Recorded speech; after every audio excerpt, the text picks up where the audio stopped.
Hey there, fellow travelers. Welcome to the Tolkien Road, episode 246. Greta, what's up? Hey.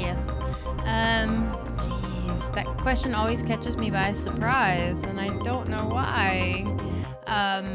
But not a whole lot. Just enjoying the start of summer, you know? The warm days and long nights. It's been nice. Right on. How about you? What's up with you? Sounds about right. Still flummoxed that you can that question takes you by surprise. 246 episodes in. I know. Maybe you need to come up with a different question. Well, I like putting you on the spot. Clearly. So. Okay. Maybe you need to just come with a ready-made answer I for, do. And then at that point I'll be like, wow, it's not as fun to ask that question anymore. You're right. That's what I'm going to do. You better watch out. Maybe your response would be like, how dare you ask me what's up with you? And then I'm like, whoa. Oh. That Put could you be back scary. on your heels a little bit. Yeesh. All right. On this episode, we are completing our journey through the History of Middle-earth series as we survey Volume 12, The Peoples of Middle-earth. Sorry, we're completing our journey. We are continuing, but we are completing our journey on this episode. Before we get started, we'd like to give a shout-out to our patrons. Special thanks to this episode's executive producers, Lise Yu, Andrew T., John R., and Ms. Anonymous. Thank you all so much. Yes, thank you. You too can become a patron of the Tolkien Road by visiting patreon.com/TolkienRoad. Becoming a patron lets you support the show in a tangible way and lands you some awesome perks. And don't forget, you can now make an annual pledge and get 1 month free.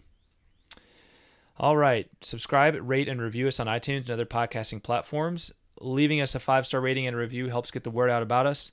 By the way, thanks for helping us hit 300 ratings on iTunes. So thanks for those who rated us and put us up to 300 here recently. That's awesome.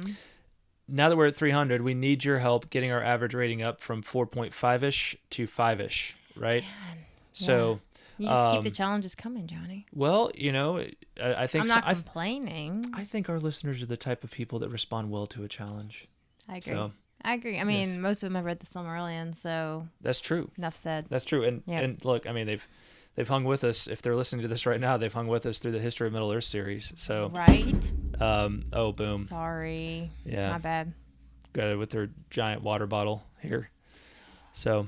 Some of us like to stay hydrated, John. Why couldn't you have just had a nice little glass of water like me, of high quality H2O? Because like I said, some of us like to stay hydrated. I like to stay hydrated. I bet I've drank more water. Yeah, but how many today. times a day have you had to refill that glass? Look what you did. Look at that spike right there. Sorry. From dropping. Well, I guess you'll get to put your magnificent editing skills to the test. Mm-hmm. No. All of those creatures in A Quiet Place, if they'd heard that, their heads would have exploded. Well, then I would have been a hero. Oh, spoiler alert, by the way, if you haven't seen. Oh. Well, no, if you hadn't said that, they wouldn't have known it was a spoiler alert. Just saying. It's not really a spoiler alert. Yeah. You should still watch it. Everybody's seen Quiet Place by now, probably. I hope so. Have they seen the second one, though? Well, I don't know. Maybe because the second one's the bomb. Maybe we'll have to ask them and discuss that on our new podcast, A Quiet Place, the podcast. It's just 60 minutes of silence. We just talk like this the whole time. What, do we talk at all, though?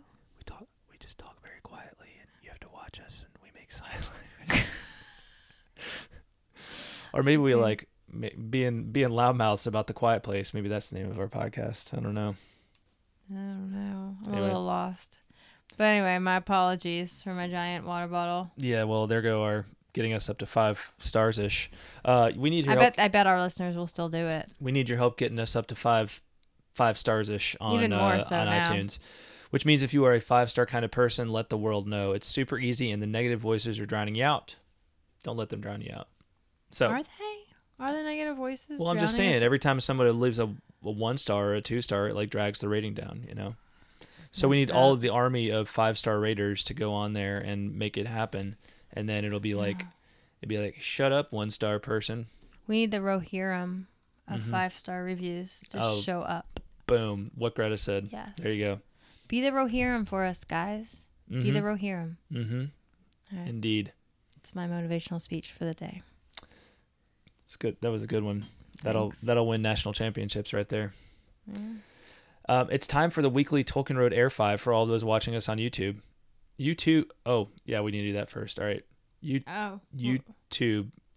Anyway, sorry. What is happening? All right. 3, 2, 1. Whoopsh. All right. Hope you air 5'd back at us. We feel the love when you do. So. Yep, we do. All right. You too can be a part of the weekly Tolkien Road Air 5. Just head on over to YouTube where this episode is posted. And while you're at it, subscribe and click the notify bell for I feel our like channel. my water bottle drop just really kind of threw a wrench into things. It really just screwed got me you up. off, didn't it? Totally. Oh, you'll get back there, I'm sure. Also, we'd love to hear what you think of this episode over there, so leave a comment. I wanted to read this one comment we received since the last episode over on YouTube from Paul Quintana. This is in response to, I believe, episode 243 or 242. And Paul says, I'm yelling at the screen. You didn't explain the Notion Club papers well enough for Greta, and it is killing me. I'm never going to live that down. So I told Paul that if he listened to the next episode, he'd hear that I did my best and maybe got you understanding it better. But yeah, maybe it was just an episode too late there, John. I do apologize, Paul. Oh, that's so nice that our listeners care. I wish I could have heard Paul. I wish, that they stick up for me. You guys have no idea, right? You guys people leave these comments sometimes where they're like, John's so mean to Greta, and it's just like, you guys have no idea how it is at home. This is my one opportunity. This is my one opportunity to get some shots in on her, because the rest of the time when the camera's off, when the mic's off, I'm telling y'all, don't listen to a word he's saying. It ain't pretty for this guy right here. Don't listen to a word he's saying. Plus, it's not really fair because you have much more of an audience than I do at home.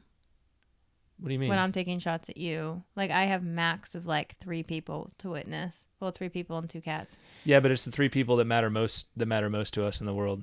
So. Okay. Yeah. Well. Sorry, everybody else, but our kids kind of matter more than you guys do. We love you guys, but you guys are close second. You're a close second. Yeah. Well, thank you, Paul. Thank you for. I wish your voice could have been heard sooner. Paul, I wish you just seen after that episode was over, what she did to me. It was for misexplaining the Notion Club papers. It was awful. So. He all right. Thanks, Paul. He lies. Hey, leave your comments on our YouTube channel, because we like to read them early, front of the line privileges in the episode. Skip the line. That's right. You can also check out the rest of our video library on YouTube, which is already large and growing weekly. I just posted another video that's not a episode video, but it's a short video on the big news from last week. Humongous news, y'all. If you haven't already heard, there's a new Lord of the Rings film coming out. All right. And we're going to talk about it towards the end of the episode and with our news segment. So you got to stick around till then. But it's titled Lord of the Rings, War of the Rohirrim. And my video explains 10 things you need to know about this. So head on over to our YouTube channel and check out that video, Lord of the Rings, War of the Rohirrim, 10 things you need to know, right? And you're going to find out 10 really cool things about this. So there you go. That's good. Mm-hmm. Maybe and while you're over there, subscribe and click the notify bell. Maybe you should watch it. Maybe I should watch it. All right. I don't know, though. I'm not convinced you're going to explain it very well. So I don't know that I want to waste my time. Well, just okay. Saying. Well, I mean, guess you'll just have to wait and find out. Notion Club papers. I'm gonna fix this camera here. It needs to go over a little bit. Wait, what did you? Or maybe do? no. It needs to go back here. There we go.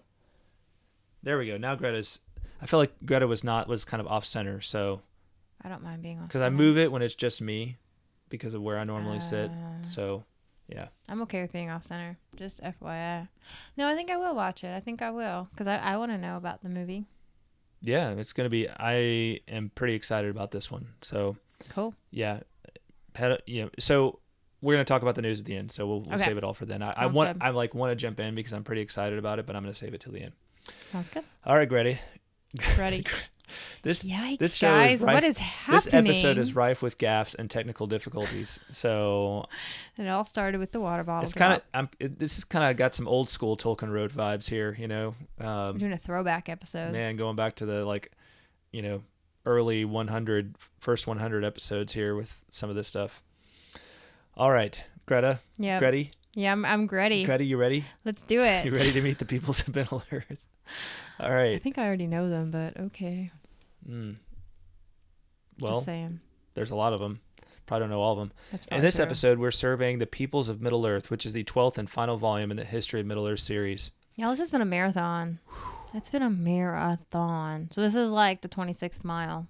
Yes. Yep. It felt a little bit like that when I was doing the notes for today. When I was doing the show notes for today, I was just... It felt like you're on the 26th mile. It was, and I was like...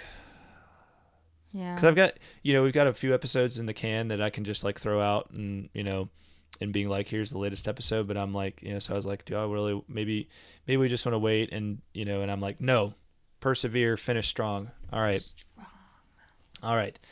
So this volume was published in 1996. The Peoples of Middle-earth consists of 4 parts. Part 1 is titled The Prologue and Appendices to the Lord of the Rings. Part 2 is titled Late Writings. Part 3 is titled Teachings of Pengolo. Part 4 is titled Unfinished Tales.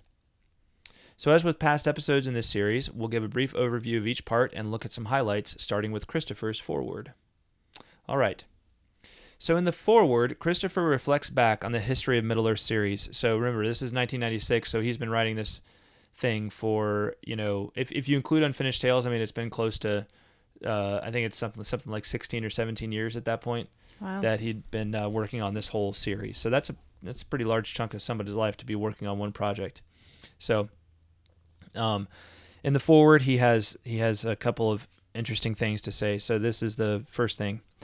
It is a long time since I began the work of ordering and elucidating the vast collection of papers in which my father's conception of Arda, Aman, and Middle-earth was contained, making not long after his death some first transcriptions from the Book of Lost Tales, of which I knew virtually nothing, as a step towards the understanding of the origins of the Silmarillion. I had little notion then of what lay before me, of all the unknown works crammed in disorder in that formidable array of battered box files. Nearly a quarter of a century later, the story, as I have been able to tell it, is at last concluded. So, Wow. Yeah, so apparently he didn't really even know much about the Book of Lost Tales when he started, so it's interesting. He kind of started there with his own pet project and then was like, oh, maybe I'll turn this into a book, right? That's Which is crazy. interesting. Yeah. Yeah. That is. It makes sense. I mean, it's not likely that, later on in life, I mean, the Book of Lost Tales was written before, Christopher was even born, I believe. And if any of it was still being written when he was alive, he was just a small child. So it wouldn't have been of any interest to him at that time. And by the time Christopher was interested in Middle-earth and the things of Middle-earth, I believe he was, so much progress had been made that you were really on like the 3rd or 4th volume at that point of, of the stories of Middle-earth. So the Book of Lost Tales were kind of a lost, kind of a long forgotten thing for his father. All right. He also claims that the series has not been exhaustive. This is not to say that I have given an account of everything that my father wrote, even leaving aside the great body of his work on the languages of the elves. My father's very late writings have been selectively presented, and much further detail, especially concerning names and the etymology of names, can be found in texts such as those that I excerpted in Unfinished Tales, notably in that part of the book entitled The History of Galadriel and Celeborn. Other omissions have arisen, almost one might say, from inadvertence as the work and its publication proceeded. So I just really find that exciting that there's, that this is not an exhaustive, has not been an exhaustive process. There's still plenty more writings out there, which we know because, we got many other works after the History of Middle-earth series. Mm-hmm. Plus we're getting the the Nature of Middle-earth coming up soon, right? Yes. In September. So pretty exciting. Hopefully the Nature of Middle-earth doesn't exhaust everything either. So we'll just have to see. Although I will say, I saw an image of the deluxe edition, and it was like a 3D image of the deluxe edition of the Nature of Middle-earth. So it was like the really nice, like hardback version, and that bad boy looked thick. I'm just saying. So there's this looks like it could be a pretty voluminous work. So it's exciting. Yeah. All right. Christopher even calls the History of Middle-earth series a form of biography. He says, since the ceaseless making of his world extended from my father's youth into his old age, the History of Middle-earth is in some sense also a record of his life, a form of biography, if of a very unusual kind. He had traveled a long road. He bequeathed to me a massive legacy of writings that made possible the tracing of that road, and as I hope its true sequence, and the unearthing of the deep foundations that led ultimately to the true end of his great history, when the white ship departed from the Grey Havens. Yeah, so I just I liked that. First of all, I thought it was a nice little tribute to his dad, and it's how cool it must have been, in all of this for Christopher to like kind of have this record of his dad's mind, I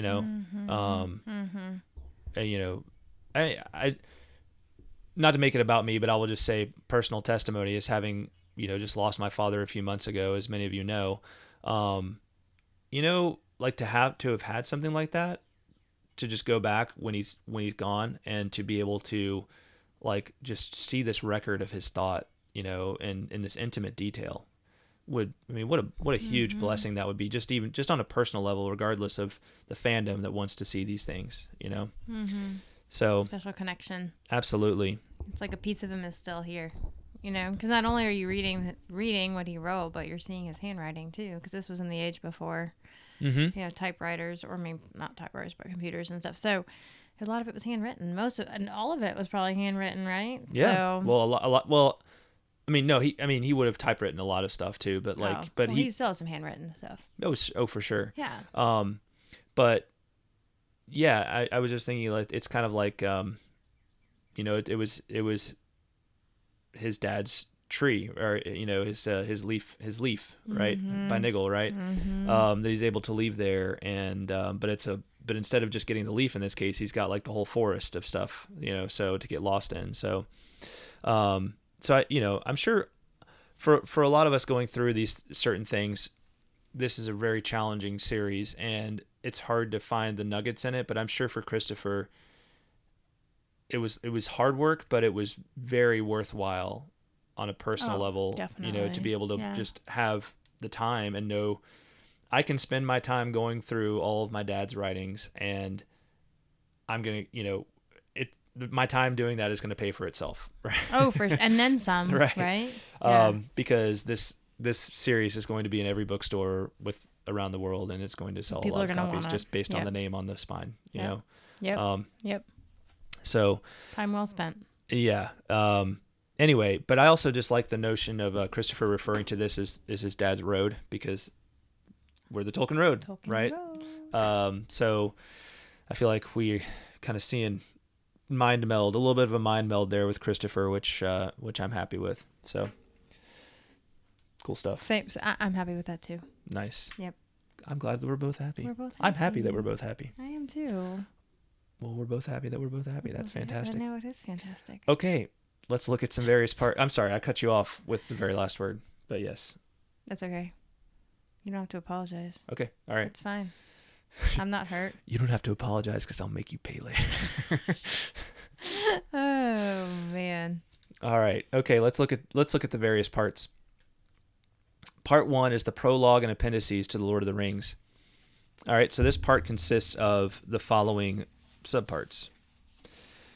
Chapter 1, the prologue. Chapter 2, the appendix on languages. Chapter 3, the family trees. Chapter 4, the calendars. Chapter 5, the history of the Akalabaith. Chapter 6, the tale of years of the Second Age.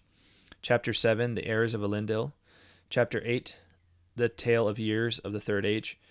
And Chapter 9, the making of Appendix A, which includes all of the parts in Appendix A. So, this is pretty straightforward, right? We're looking at the development of all of the material that's not just the story of Lord of the Rings, but it's all the appendices and then the prologue, right? That comes before it, right? So Christopher goes in. He talks about how he didn't really get a chance to cover that when he was doing the history of the Lord of the Rings, those 4 volumes, and so he's taking the time now to go back and cover that ground. So yeah, that's what this looks at. Christopher himself has this to say. The development of Appendix B, the Tale of Years, was naturally associated with and dependent on that of Appendix A, which as published bears the title Annals of the Kings and Rulers. But more unexpectedly, the Tale of Years of the Second Age was closely associated with the evolution of the history of Númenor and of the Akalabaith. In the presentation of the early forms of these appendices, I have found after trial and error that the best course is to divide the Tale of Years into 2 parts, the Second and the Third Ages, and to treat them separately. And also, to introduce at this point an account of the Akalabaith, followed by the tale of years of the Second Age in Chapter 6. So that's an important point, of course, is that Akalabaith was not part of Lord of the Rings in any way, but Christopher includes it here as something he hasn't really gotten to yet, and was maybe had something to do with the development of the appendices as well. Of the tale of years of the Third Age, we find several interesting differences, and I'm just going to note a few here. So one interesting example is that Gollum was originally thought to be 1900 years old by Tolkien.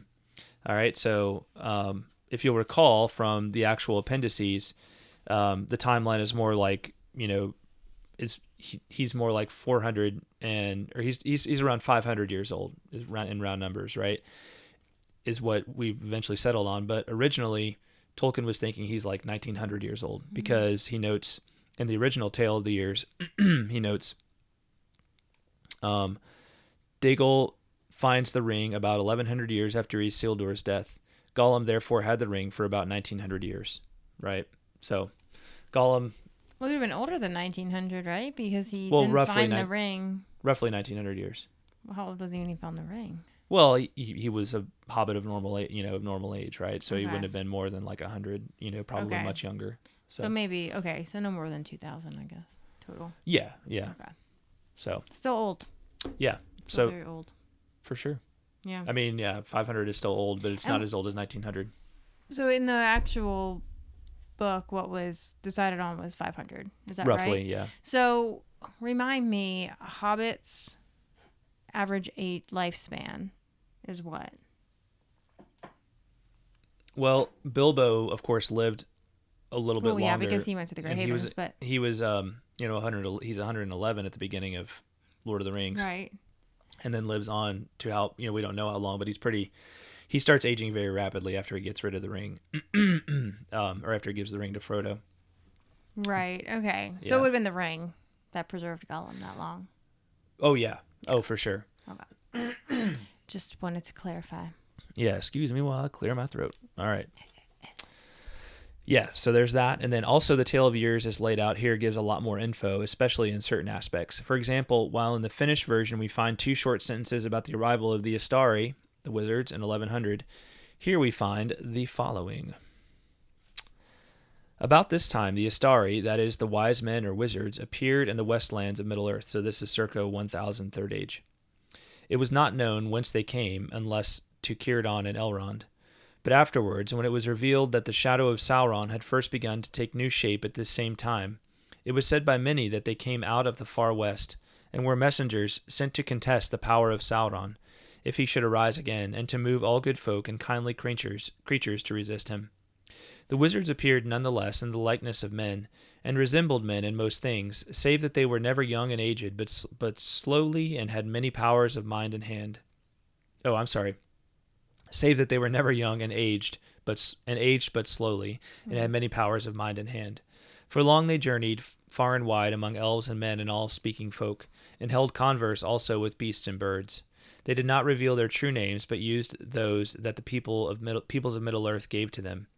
And they were many. The chief of this order were the 2 whom the Eldar called Mithrandir and Curanir, but men in the north named Gandalf and Saruman.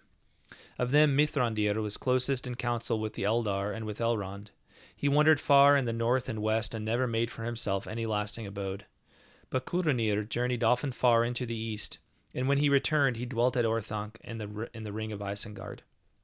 So, and then there's actually a section on the Perianath too, like where they came from, and it's really interesting. So, this Tale of Years, a lot more detail in it than the one we finally got, where, for example, the Astari, their arrival is only like 2 sentences.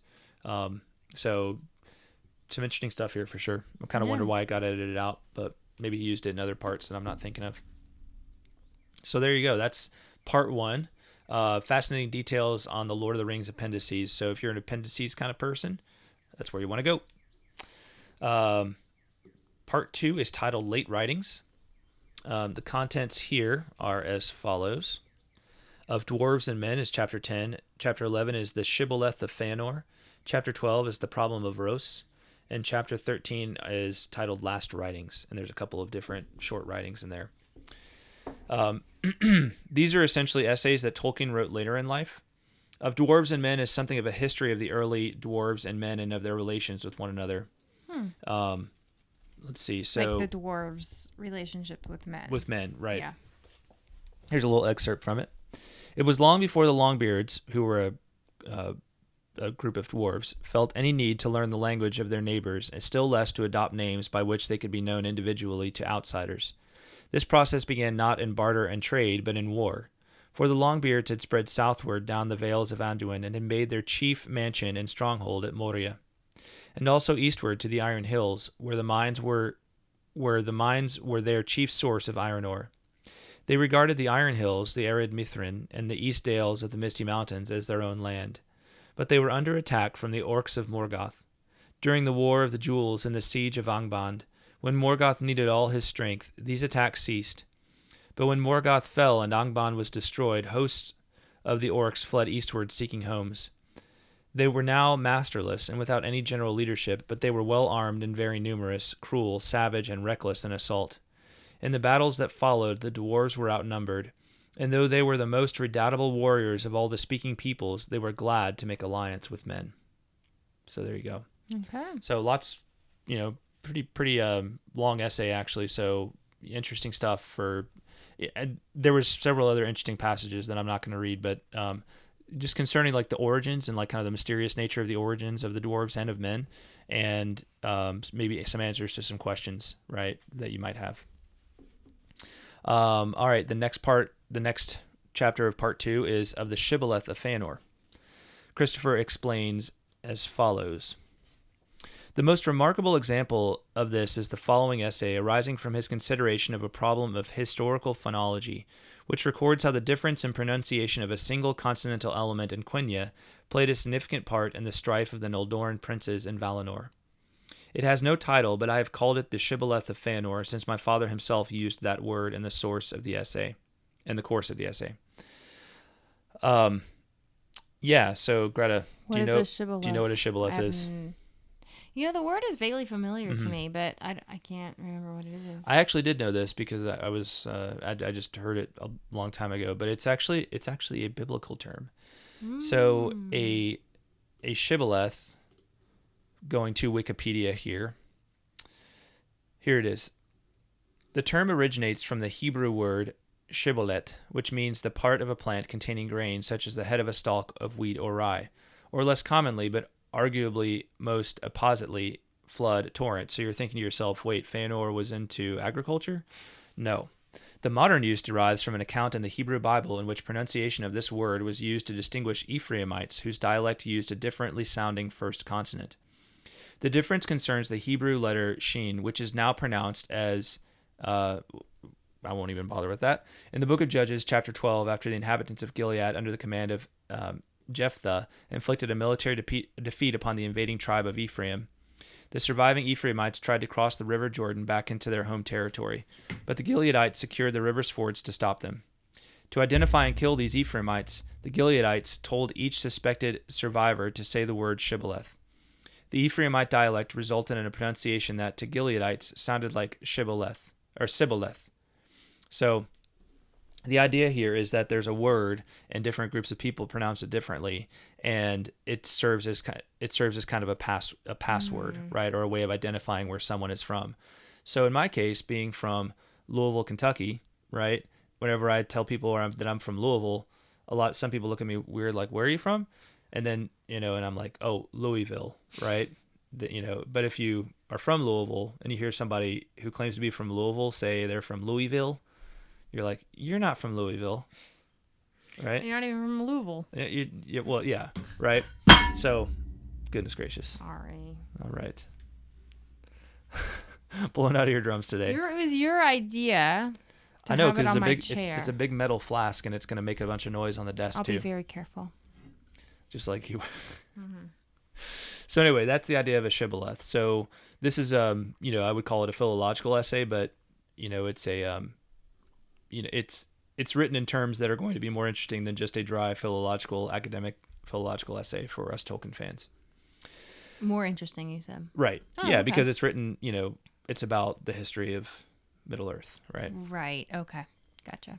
So and then the next part is the problem of Ros. It's another linguistic essay. So this basically talks about the part of the name Elros and how it's also in the name Methros and certain other names.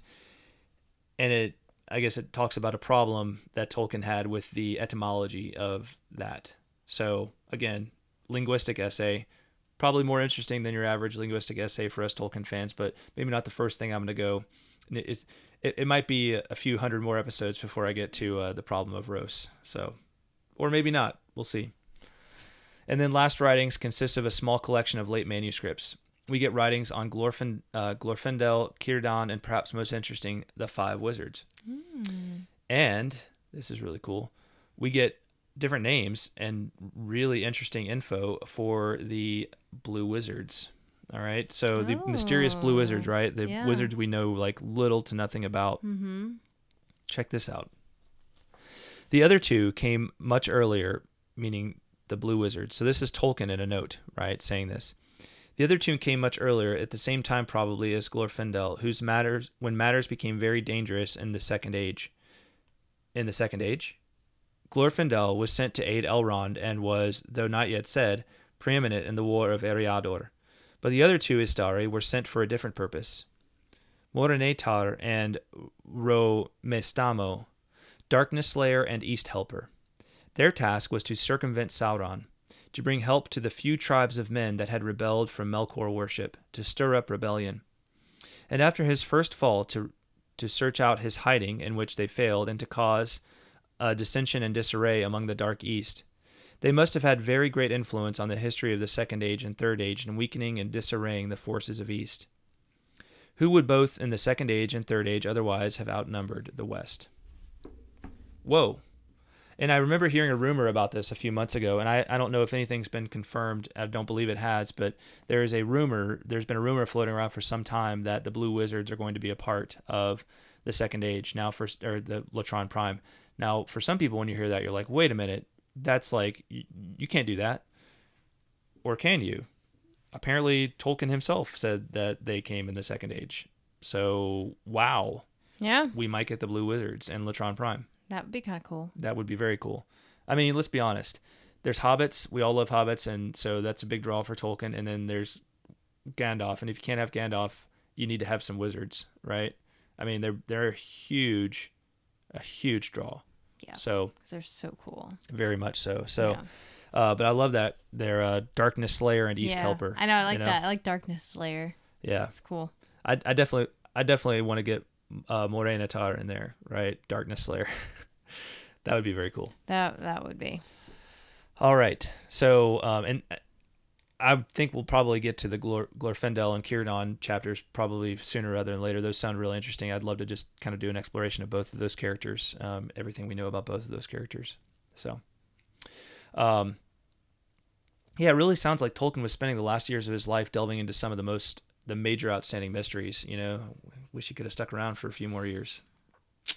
So, anyway, part 3 is titled Teachings of Pengolo.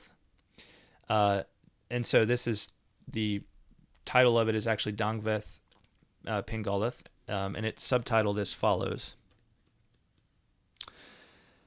Dangveth Pengolo, the answer of Pengolod to Elfwine, who asked him how came it that the tongues of the elves changed and were sundered. All right, so sounding like another philological lesson. I mean, this guy loved language, in case you hadn't already noticed. Right? Yeah. He loved everything about language. So there's a little excerpt from this. But to the changefulness of Ea, to weariness of the unchanged, to the renewing of the union, to these three, which are one, the Eldar also are subject in their degree. In this, however, they differ from men, that they are ever more aware of the words that they speak. As a silversmith may remain more aware than others of the tools and vessels that he uses daily at his table, or a weaver of the texture of his garments. Yet this makes rather for change among the Eldar than for steadfastness, for the Eldar, being skilled and eager in art, will readily make things new, both for delight to look on, or to hear, or to feel, or for daily use, be it in vessels or raiment or in speech. So I just want to again remark, like, this is not your average academic essay on linguistics, right? This is somebody who maybe one of the greatest linguists in the history of mankind, right? And writing passionately about language in a creative way, right? But in a way that's meant to inform and to explain, right? And we have to remember that Middle Earth is a product of his love of language at the end of the day too. Yeah, so absolutely. You really can't just dismiss these philological, and I've tried not to. I've tried to admit that it's probably not going to be like something I get to very soon, but I'm very much a person that would love if there was like a simple app that could teach you the languages of Tolkien. I would learn that over Spanish or German or French or any of those languages any day. I'm just like, I would love to learn, like, if there was an easier way for me to learn them, because I'm not gonna be able to sit down and like look at a book and learn them that way. Right. Because I would love to be more knowledgeable on Tolkien's languages. So, but anyway, he at least writes about it in a way that's engaging and not just a dry sort of academic discourse. So, yeah. I thought one of his languages was in Duolingo. Nope. Wasn't one of the Elven languages? No, Klingon is in Duolingo. Oh, maybe that's what I was thinking. Yeah, I think there are some other created languages, but I looked at the possibility when I was learning some Spanish on Duolingo maybe a year and a half ago. I was like, they really need when's like Elvish or Quenya or Sindarin coming to coming to Duolingo. And basically I researched it, and it was like you couldn't really do that the same way you do with other languages, because it's not a complete it's really not a completely constructed language. It was something he never really finished in his lifetime, like many things. Yeah. Tolkien did left unfinished many more things than he finished, which is probably true of any of us at the end of the day, how our lives are going to end. So that's probably true. All right, and then there's also a short essay in this chapter on Lembas. Yummy. Yummy lemons. And a recipe. Tolkien's own recipe for lemon. No, just kidding. Oh, wait, you... Oh. I thought you were serious. I couldn't help myself. Sorry. Okay. Actually, it's not okay. Oh. No. Okay. Watch out. I'm always watching out after we're done. I think Caitlin has a recipe. And I think she does. Really good. Yeah. Right on. All right. Finally, in part 4, we get 2 more unfinished tales. Oh. The first is The New Shadow, which I could have sworn we covered on a past episode, but I was unable to find a record of it. So we may need to remedy that soon, because The New Shadow was Tolkien's abandoned attempt at a sequel, a Fourth Age story, right? So he wrote a little kind of bit of a sequel to Lord of the Rings after he wrote Lord of the Rings, but never quite completed it, unfortunately. As Christopher tells, in his biography, Humphrey Carpenter stated that in 1965, my father found a typescript of The New Shadow, a sequel to The Lord of the Rings, which he had begun a long time ago, but had abandoned after a few pages. He sat up till 4 a.m. reading it and thinking about it. I do not know the source of this statement, but further evidence is provided by a used envelope postmarked 8th January 1968, on the back of which my father scribbled a passage concerning Borlas, developing further the account of his circumstances at the time of the opening of the story. This is certain evidence that he was still concerned with The New Shadow as late as 1968, and since the passage roughed out here would follow on from the point reached in the typescript C, it seems very likely that C dates from this time. So there you go. So that's what The New Shadow is, something I think, unless somebody can point out that we actually did do that before. I mean, we done. Sounds very familiar. It does. I feel like we talked about it, but I don't know. Maybe we just didn't go into a big discussion, because I mean, we did many episodes on Lord of the Rings, obviously. Yeah. So I just thought we had done it as like, here's what the sequel might have been, right? Mm-hmm. But we may not have delved into it, in depth. So there you go. All right. I think it probably deserves a standalone episode before too long. All right, and then the second work here is Tar-Elmar. Tolkien himself summarized the story like so.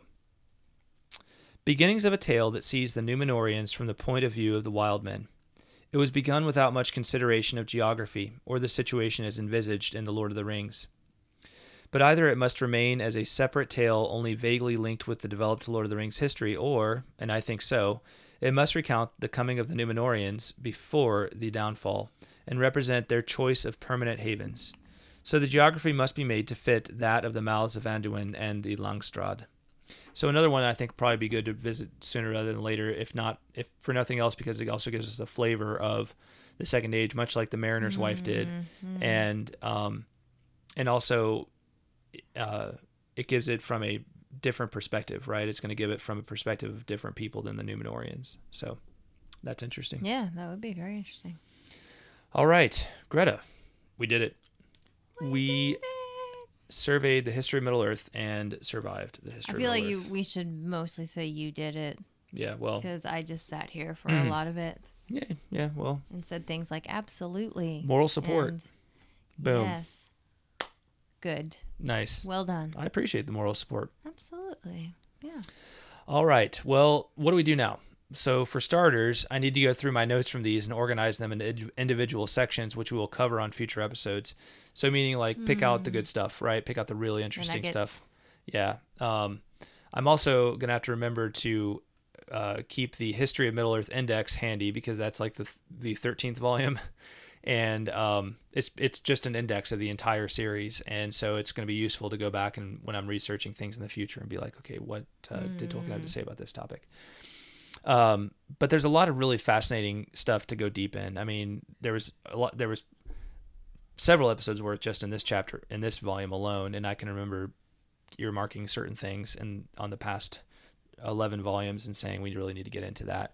Not to mention Unfinished Tales, which we kind of did at the beginning of this episode, is sort of part of the After the Silmarillion, Where Do We Go? And then there's, the other books, The Children of Húrin, Beren and Luthien, The Fall of Gondolin, which are longer versions of those tales and also go into the history of those tales. So there's just, there ain't no end to the Tolkien road in sight. Overall, I think we're going to be jumping around a lot for the foreseeable future, kind of unfocused. After, we spent a lot of time kind of climbing this mountain. It's been a very daunting task, and I just want to I feel like we've learned so much, and I want to just kind of I want to enjoy the view for a while, That's a good analogy. I like that. There's a lot of just lore I want to get into, or just interesting individual topics. I feel like this has really expanded my view of Tolkien's universe. And I hope it has for you all as well. So, but as always, we'd love to hear your ideas as well. And if there's people that you think would be interesting for us to interview, reach out to us, let us know. We got some interviews coming up soon, so some interesting ones, which I know you guys are going to enjoy. So stick around. Let's talk about this news, the War of the Rohirrim, right? So this dropped on last Friday. I'm just really excited about this. So I'll read a little snippet of this article from Yahoo Entertainment, which David Bigwood forwarded to me. It's all over the place. This news is all over the place. So this article says the Tolkien franchise is heading back to the big screen in a fresh new line in Warner Animation anime titled The Lord of the Rings: The War of the Rohirrim. I'm told that Oscar-winning feature architects Peter Jackson and Fran Walsh are not involved with the project as we speak, but that will be determined down the road. But Philippa Boyens, who was one of the screenwriters for Lord of the Rings, will be part of it, and it's directed by Kenji Kamiyama, who I'm not familiar with any of his work, but is a well-known kind of anime producer and director. So, first thing, this is animated. This is going to be animated, which, as you guys know from having listened to this podcast, I'm all for, right? I am very excited about that. I would love it someday to see like a big budget animated version of the Lord of the Rings that's just complete, and The Hobbit, that are just completely faithful to the text. Like it's just almost like, miniseries, like, just animated version. I think Tolkien himself was so into like the artistic and the visual side of his universe that I think it's completely appropriate to dive into animation. I'm a fan of doing both live action and animation, so this is very exciting to me. It's not, I'm assuming we're going to get it probably within the next year, because I know we're going to want to they're going to want to capitalize on the excitement around the Latron Prime. Yeah, for sure. Mm-hmm. So, and as far as what the story is going to be focusing on, it's going to be focusing on the story of Helm Hammerhand, right? Who was the king of Rohan. He was one of the kings of Rohan, and he was, I mean, he's basically whom Helm's Deep is named after, right? So, very interesting figure. Maybe when you read a story, and I think we're going to do an episode on him for in the not too distant future. He's not necessarily all good, right? He's not like what you think of when you think of the other, like when you think of the Rohirrim in the time of the Lord of the Rings. He did some things that were pretty questionable. So but at the same time, he's also a heroic figure in the history of Rohan. So those are my favorite type of characters. Well, he may be a little bit of an anti-hero. There you go. I like anti-heroes. So all right. So that's, I'm pretty excited about this. Mm-hmm. I will definitely have a lot more to say. And if you want to hear the 10 things that I think you need to know, like right now, head on over to YouTube and check out my video over there on it. So look for the Tolkien Road channel and then you'll find the video. So, but yeah, Greta, what do you think about this? I'm excited. Yeah. I think it's really cool. And I think that, especially the being animated, I think that adds an extra layer of intrigue for me, because the only animated thing I've seen so far was that Hobbit that was done many years ago. So I'm excited, and it's cool too that it's a lesser known. I like that they're not just trying to like remake. I mean, not that I would be opposed to them like just remaking the trilogy in animated form at some point, but I like that they're expanding everybody's knowledge of Tolkien's world and the stories that he wrote. And I think it's going to be a nice little, way to get people ready for the Lord of the Latron Prime series. It makes me think about, so one thing to note is that this is being done by New Line Cinema, which is who gave us the Lord of the Rings and the Hobbit films, Jackson's films, right? Of course, Latron Prime is not being done by New Line Cinema; it's being done by Amazon Studios. So this makes me think this is kind of like what happened with Spider-Man, where he's a Marvel like IP, but the rights to him are owned by Sony. So there was this he couldn't appear in like the Marvel Cinematic Universe for a while until they worked out a deal where basically Sony kept the rights, but they worked out a deal with Marvel to allow the movies to allow him to appear in the Marvel movies, and they kind of cross-branded the movies. So the two studios kind of found a mutually beneficial way of doing things. But then also Sony made the awesome animated film the Spider-Man, what was it called? Into the Spider-Verse. Into the Spider-Verse. That movie is awesome. I love that movie. It may be my favorite Spider-Man movie, quite honestly. And part of it's the animation. The animation is so good. So I'm like, oh man, if this is kind of if New Line is saying, okay, we own this property, so if Amazon can tell stories in the second age, why aren't we telling more stories in the third age, right? I'm just like, yeah, exactly, right? Good point. Yeah. And do it animated, right? That'll be awesome. It will be awesome. I think it's going to make Tolkien a little, accessible to an audience that maybe would not have who would not have been interested or able to watch a real life action film. I mean, you're talking 3,000 years of history before Lord of the Rings and The Hobbit. You could do, and here's the thing, because it's New Line, they can basically use all of the same, like, kind of the aesthetics of the Jackson films, which, I mean, the aesthetics of the Jackson films are fantastic, in my opinion. So, like, they can use all that. They can use the music, right? And, not they won't want to make new music, but kind of use those musical ideas. And I mean, they got 3,000 years of stories to tell, right? They can tell the War of the Rohirrim. They can tell all kinds of stories about Aragorn. I mean, in theory, they could tell stories beyond the Third Age. They could try and take a shot at telling sequels. So I don't know. This is really exciting news, y'all, in my opinion. It's a very exciting time to be a Tolkien fan. And I think the only big question that remains for us is like, okay, New Line has the third age. Amazon has the second age. So who gets the first age? And I'm thinking that it's probably going to be that if Amazon is successful with the second age, then they're going to get the first age as well. So I mean, Follows, yeah. I can't wait, y'all. It's like, would you hurry up already and just release these things? But the build up is going to be super fun too. So just, as news really starts getting released, which I've heard, I saw some stuff over on Twitter, and it looks like it's there's a Twitter account. I got to credit to him.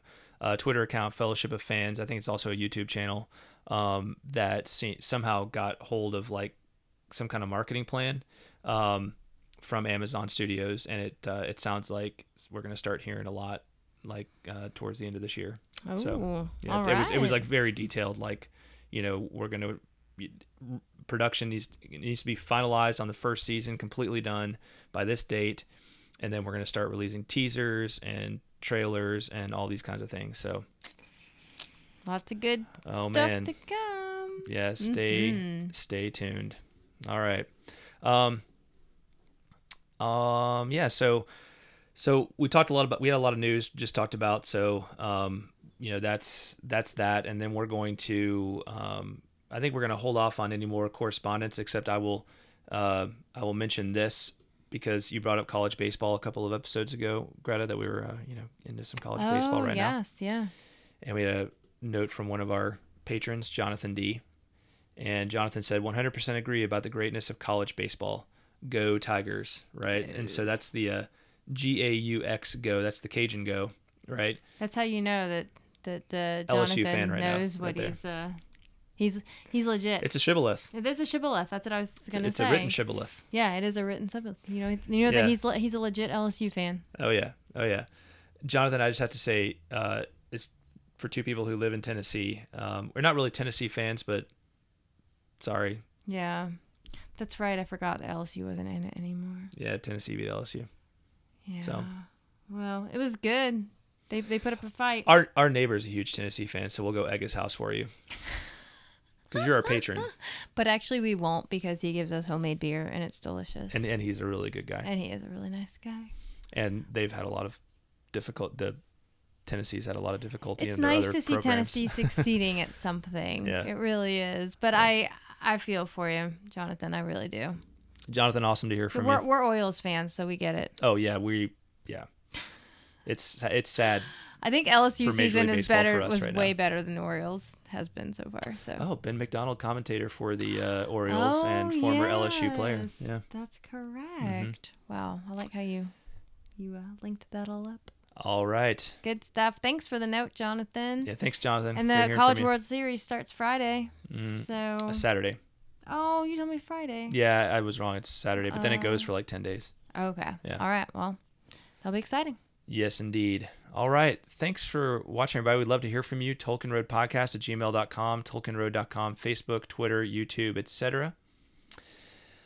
Yeah, and then if that's all for this episode. Thank you to our amazing patrons, especially the following: Lise U, Andrew T, John R, Ms. Anonymous, Caitlin of Tea with Tolkien, Shannon S, Brian O, Emilio P, Zeke F, James A, James L, Chris L, Chuck F, Azia V, Ish of the Hammer, Teresa C, David of Pints with Jack, Jonathan D, Eric S, Joey S, Eric B, Johanna T, Mike M, Robert H, Paul D, and Julia, as well as those celebrating their patron anniversary in June, Teresa C, and James L. Thanks, y'all. Thank you, guys. Thank you to all of our patrons and to all of our listeners, and we will talk at you next time. Bye, y'all. Bye-bye.